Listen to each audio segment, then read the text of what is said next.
Hi, it's Susan from Worldpeacefull, and I was just doing a video and the doggies barked. And I was a little bit annoyed because I was getting into the flow of the poem and the noise happened. And I'm noticing the door is open, so one is probably going to try and come in. The poem was about God. See how the door's opening? Doggy is coming in. And it's going to hang around me. It's going to make noise, as it does.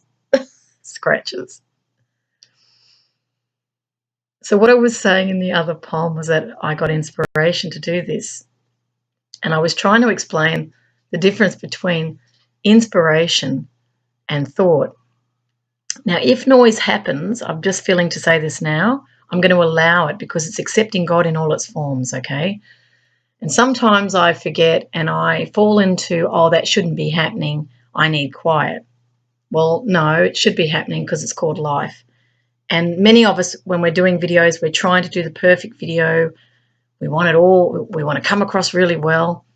But, is it not better to be coming from authenticity and reflecting life as it shows up? So I'm going to do that with this one. And even if there's a knock on the door, I'm going to consider that part of, and it is, the reality. So going back to the difference between inspiration and thought, I was trying to explain in the last video that I've had to delete that I get a distinct feeling.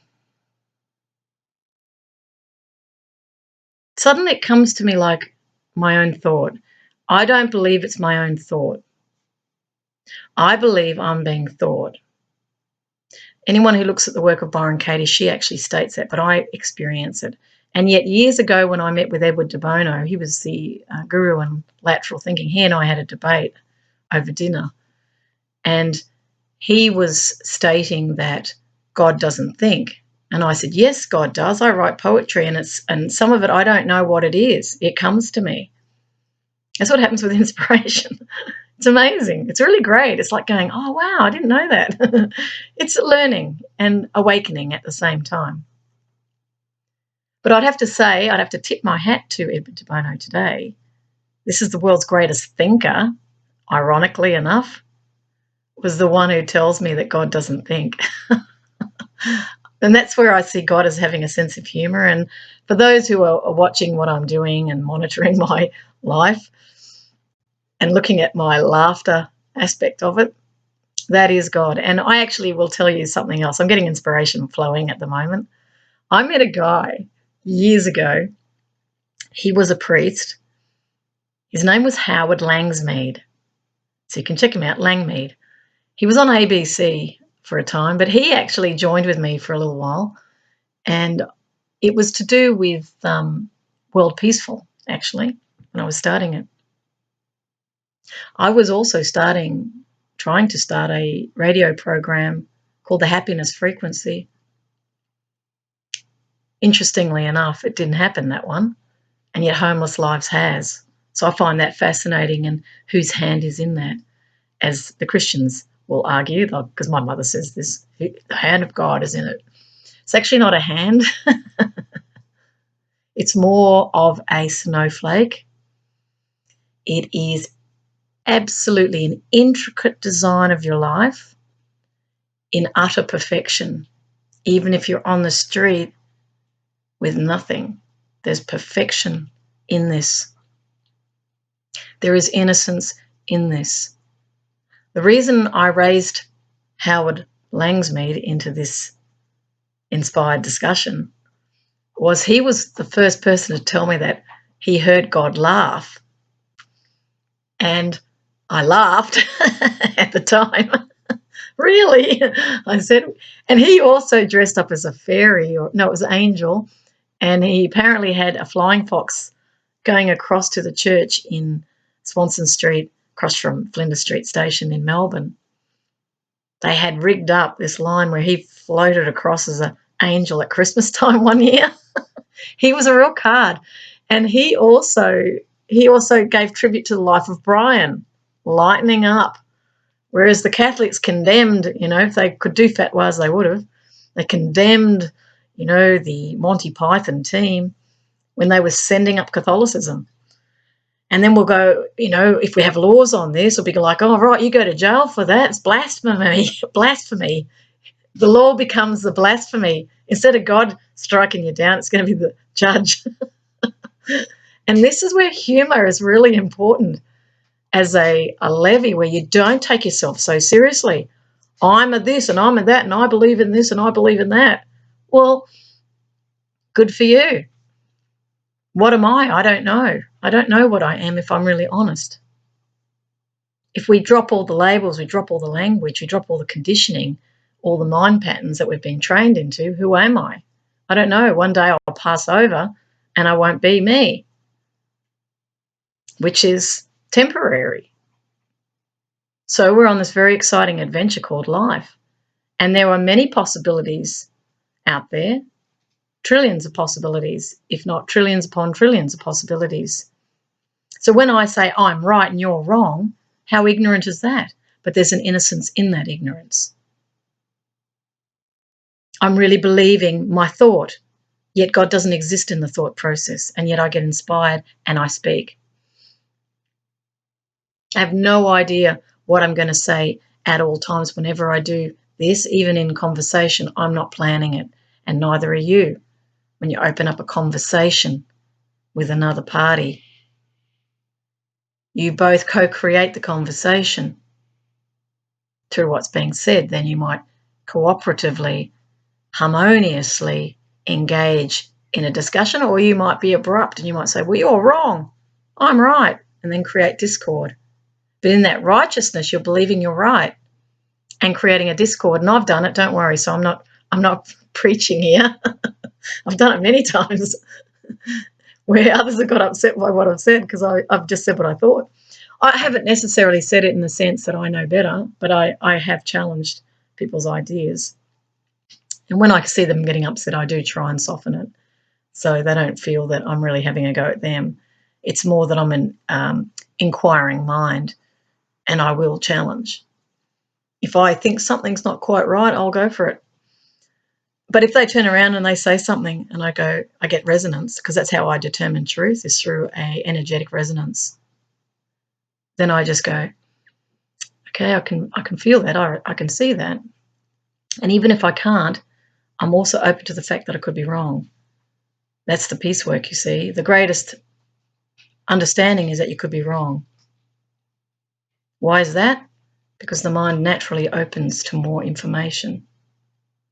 So if we were to really condense all thought forms on this planet, all knowledge, it would be less than a pinprick on the top of a pin. And in fact, that's the exact same analogy to all matter. If it was, because there's a lot of air between this thing we call matter, molecules, atoms, energetic, they're energetic at very deep levels. Go to quantum mechanics. We're mostly air.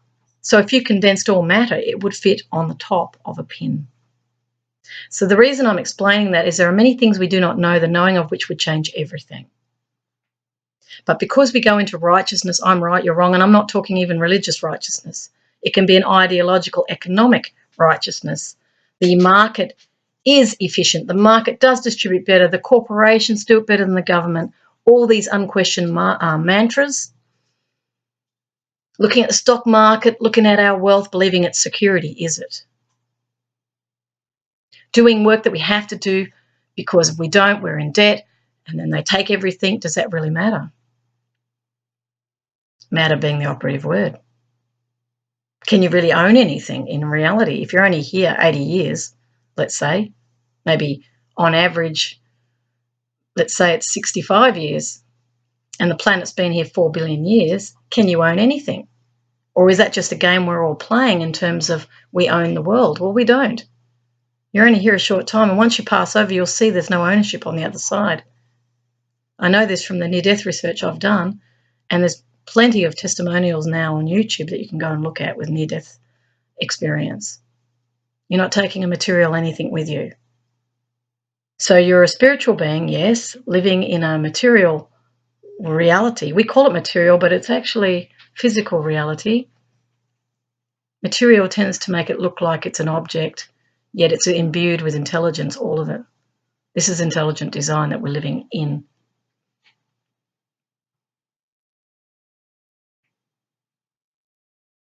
Everything's imbued with life force energy, everything.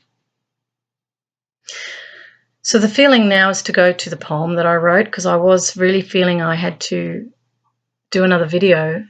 And this one's called Is God the Perfection of Ignorance? I wrote the title without thinking, Is God the Perfection of Innocence? I see ignorance is innocence. So can we blame anyone who is ignorant? Peace goes both ways, I feel. So the poem is called God is the Perfection of Ignorance. What would a conversation with God be like? Would it be a thunderous lightning clap, male words rumbling from above? Or a conversation you would have with a neighbour, a friend, an intellectual, infinite potential? Would it give a little nudge, or the sweetness of tasty fudge? Would it be a channeled message in meditation? A surprise friend? Would you only know at the end? For how can such a concept be singular? How could such a moment be personal? For is God expansive and unlimited, romantic, procreative? Would it be a he or a she, or neither? Is it wind, water, earth and fire? Is it molecular or stellar? A black hole or a mountain top? The luminous soul? Is it the end goal? Whatever the truth, maybe God is aloof, watching the scene silently,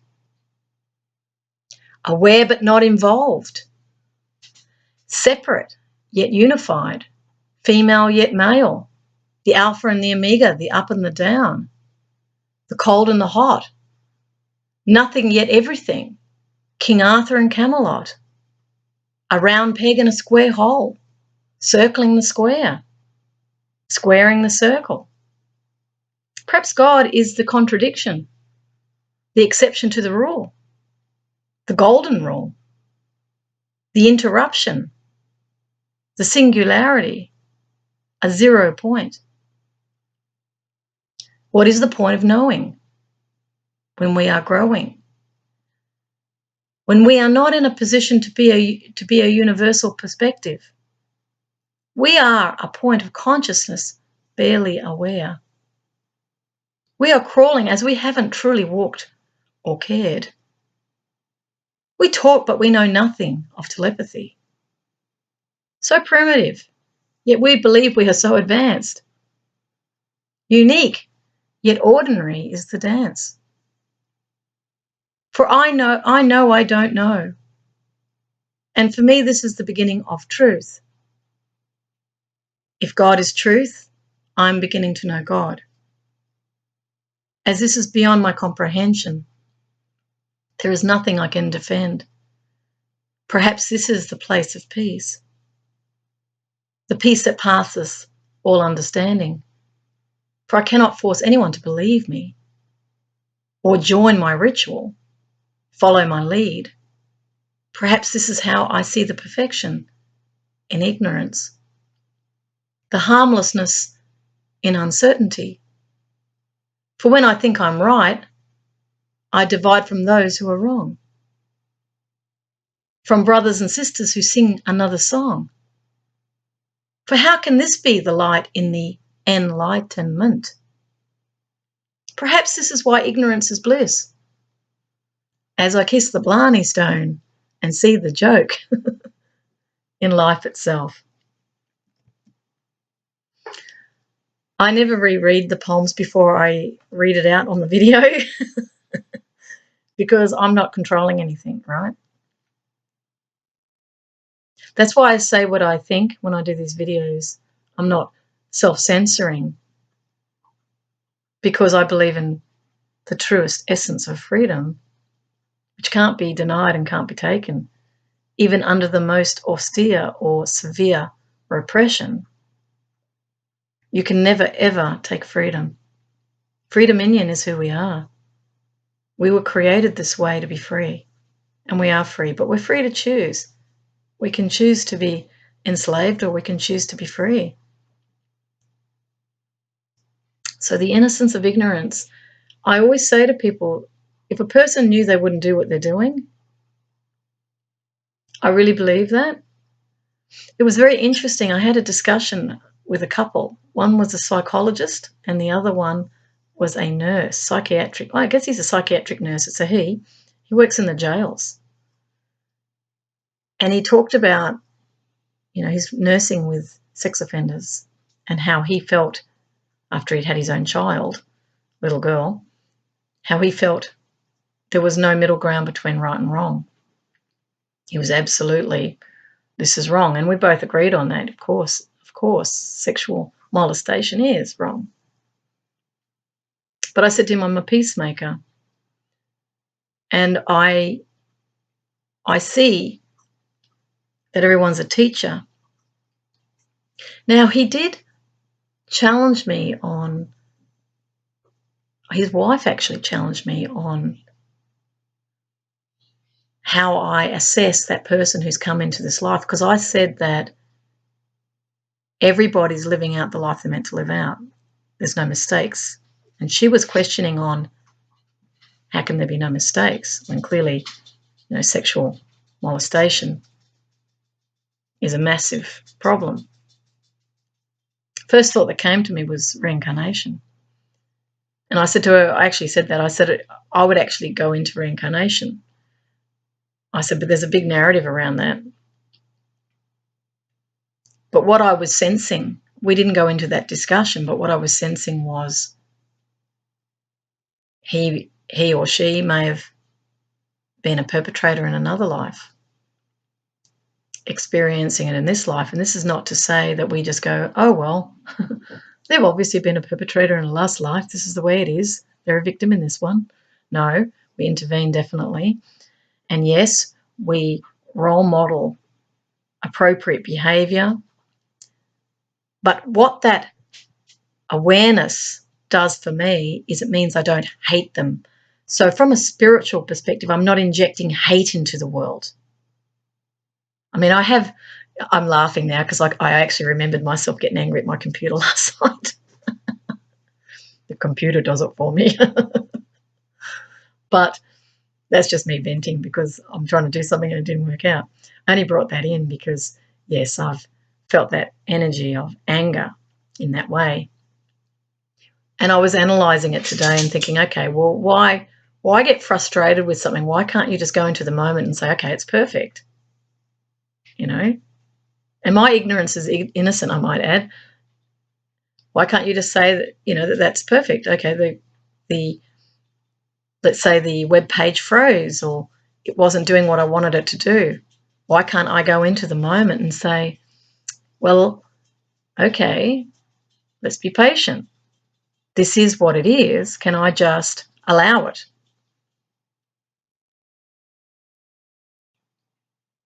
And then just wait. But instead I'm trying to force it because that's me trying to control a process with an expectation, a very strong expectation it should work, and it didn't. And that's me fighting life. It's me having a tantrum with life. And that's what I learn, from all these things that I'm experiencing. Another thing I experienced and thought about was when I did get upset, I was loud. And then I thought of the neighbours because I just let it out. And I thought, well, on the one hand, the neighbours could go, oh, my God, what's she yelling at her computer for? And then on the other hand, if I look at it as unbridled freedom, I'm just venting. I'm getting it all out. So all that frustration comes out. I'm not holding anything in. I'm not suppressing it. Now, that links very nicely with me meeting a woman in the library today. She was reading about depression. Now, I didn't say anything when I saw her reading it, but just as she was leaving, I said, oh, I noticed that you were reading about depression. I said, I'm into peace. And just want you to know that what it really is suppression of emotions, because we're all taught to suppress everything. And I said, it's not really about you.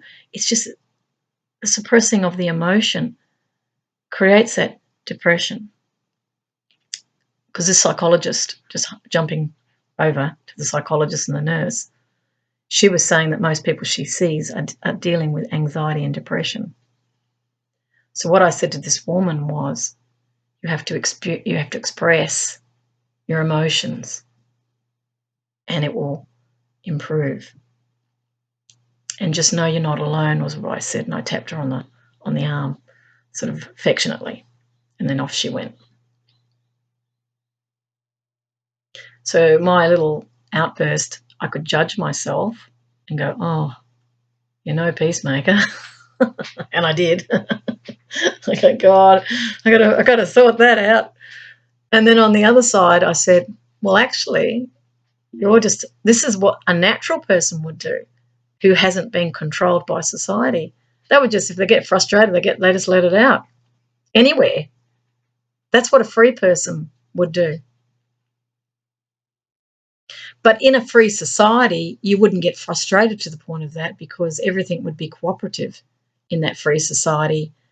Everyone's not feeling stressed, they're not feeling angry, and they're not feeling that they don't have enough, because everybody's free to follow what makes them happy.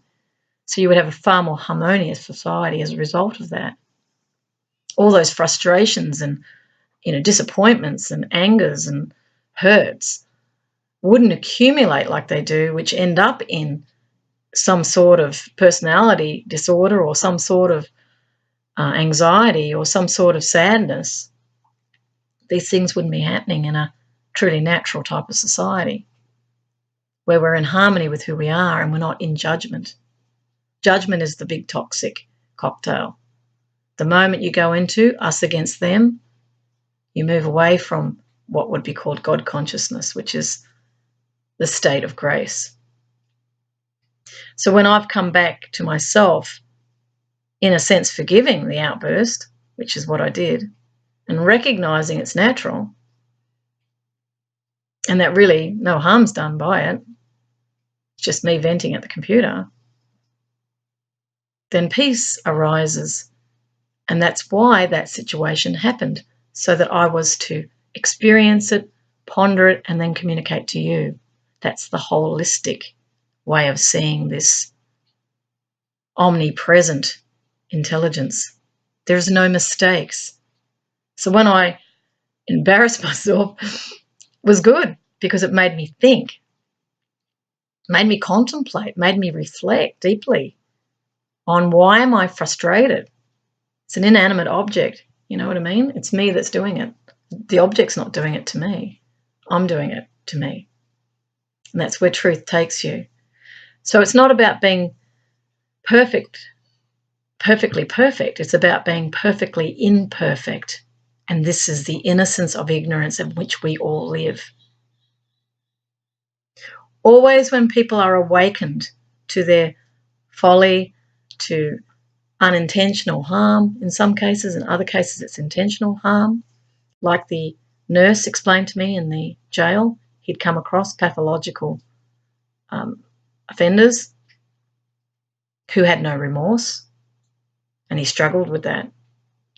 I also, just throwing in another thought form there, I also suggested to him that I wouldn't mind going into the jails as a clown, because they need to experience joy. So rather than the punitive punishment, which is to make them suffer and makes them worse mentally, I might add, you're not actually healing the condition. It's a mental health issue.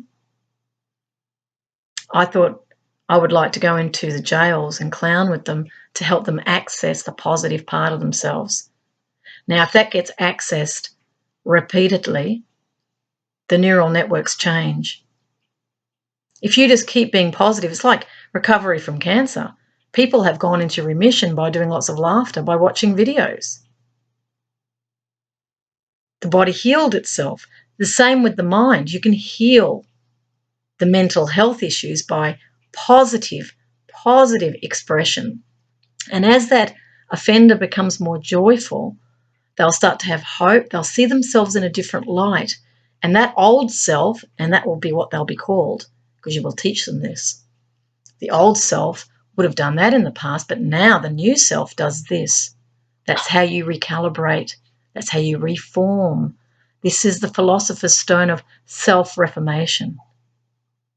Very, very critical understanding for those in the criminal justice system. You have to model what it is that you're wanting if you want to create a better world. You can't keep punishing. So I'm going to leave